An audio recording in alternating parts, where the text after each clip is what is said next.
ចាថ្ងៃនេះនាងខ្ញុំចង់បង្ហាញអំពីចៀនម្រះ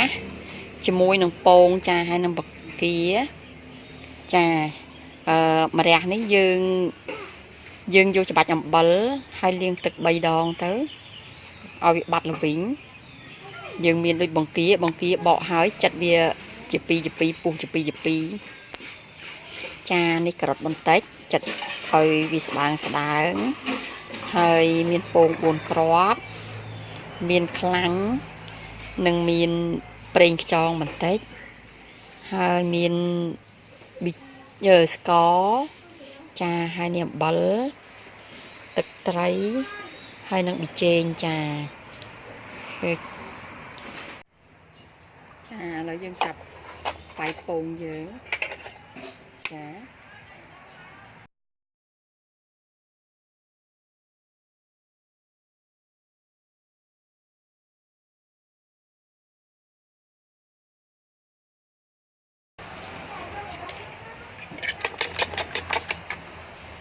តោះមកយើងលួយអំបិលពងយើងនេះបន្តិចចានិយាយទៅពងយើង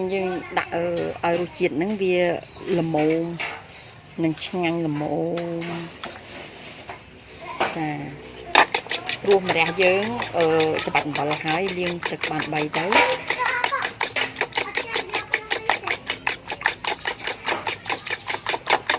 ើងដាក់ប៊ីចេងអំបិលហើយនឹងស្កររួចហើយមកល្មមរសជាតិនិយាយទៅយើងចាក់ទឹកការល្មមយ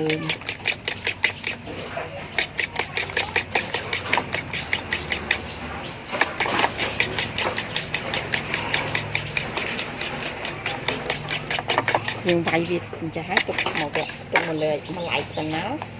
ចាឥឡូវយើងចាប់ដើមឆាម្រះ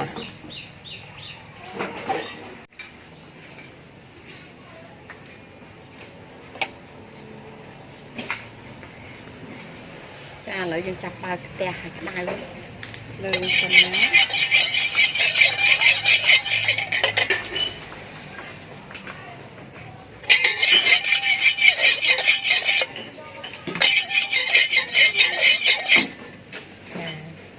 បន្ទាប់មកយើងចាក់ប្រេងខ្យងដើម្បីឆាម្រះសិនចាមកល្មមប៉ុណ្ណឹងចាសូមទោសណាខ្ញុំភ្លេចប្រាប់យើងត្រូវមានខ្ទឹមកច្រាំខ្ទឹមសកច្រាំប្រហែលជា2 3មើមមក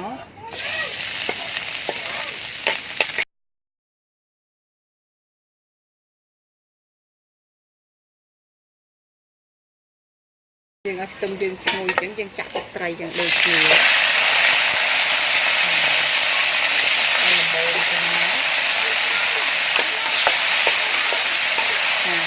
ការ៉ុតយើង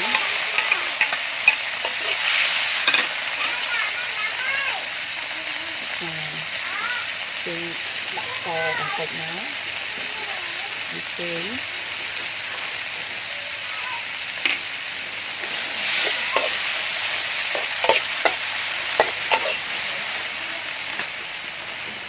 គឺយើងប្រើទឹកត្រីហើយតោះមកយើងដាក់ម្រះយើងមក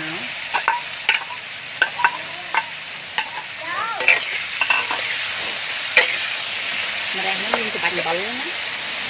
យើងព្រោះយើងបានធ្វើឲ្យមើលព្រោះ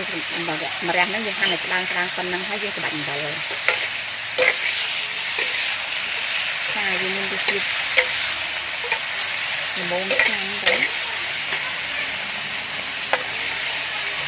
លើនៅទឹកចង់របស់យើង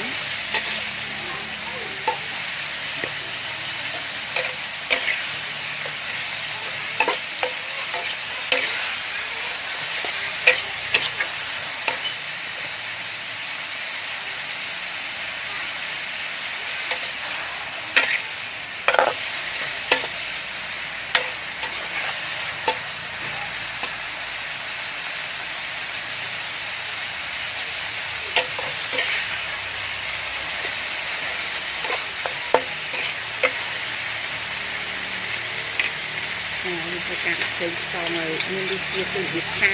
អីធម្មតាចឹងណា ច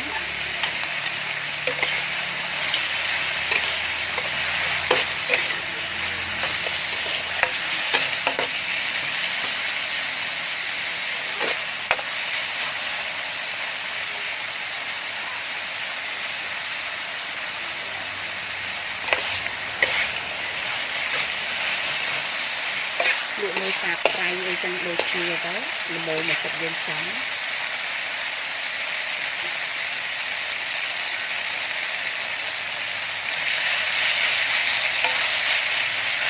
ចាវាឆ្អិនខ្លាំងបានអត់ល្វីង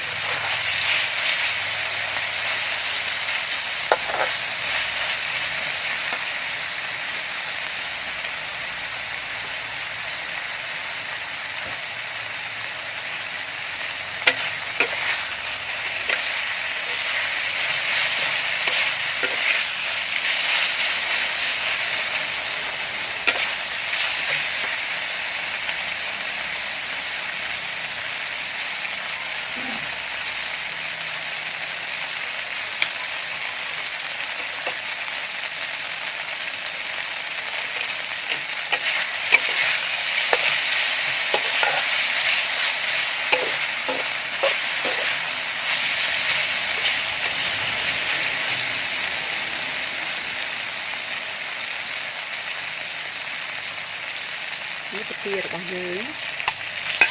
តាមរយយើងឲ្យរៀងស្គាល់បន្តិចមិនអត់ល្វីងពទាតាមក្រោយទៅពទាហ្នឹងស្អិនណាត្រឡប់ស្អិនមកឲ្យពទា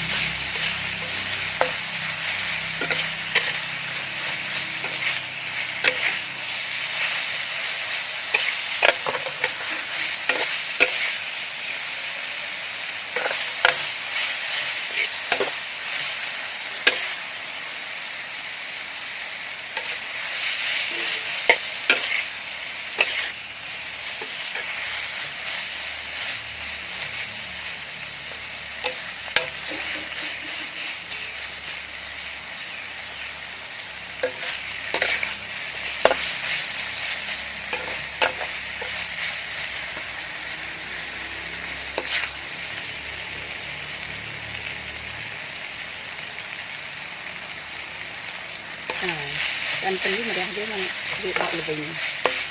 đây là môn tam trận dương trắng nó dựng đùm ra tục cắn chà lớn nó dương mát cái dương vui lại thái lớn dương chặt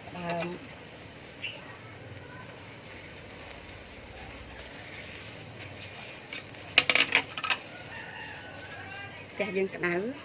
dương chặt lanh trôi chừng tới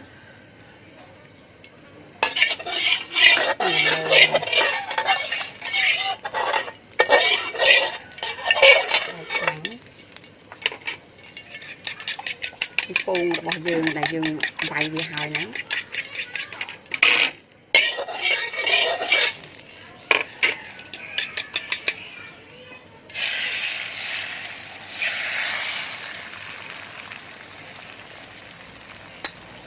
យើងលេខជា2ណានេះគឺយើងលេខជា2ដែរព្រោះរបស់យើងឆ្អិនស្រាប់ហើយ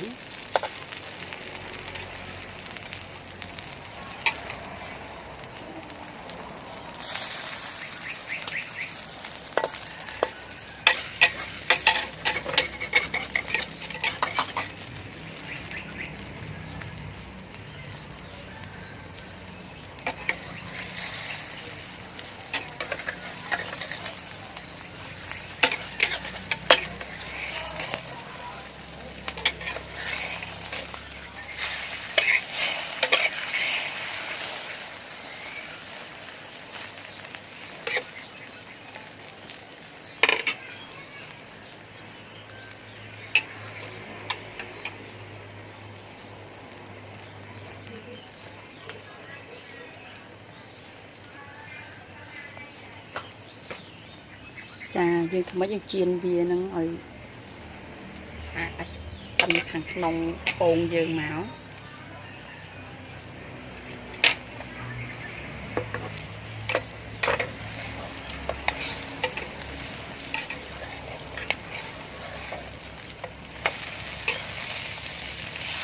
ព្រោះយើងខ្លាចវាអត់លឺពុកកាក់ខ្ញុំតូច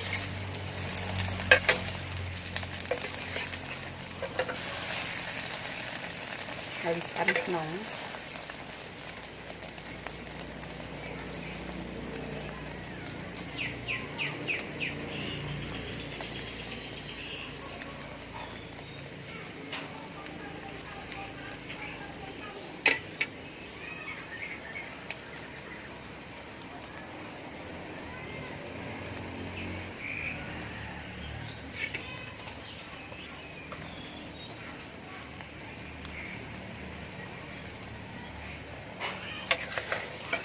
យើងយកទៅហោមចាខ្ញុំធ្វើឲ្យវាល្មមឆ្អិនចាខាងក្នុងប៉ុនដែរ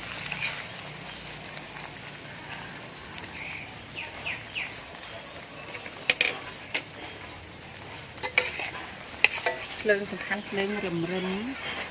មកឲ្យខ្លាំងពេកមកល្មមជា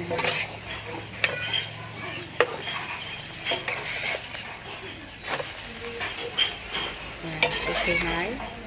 ចាបានហើយអូខេចាជៀនពងម្រះយើងណាចា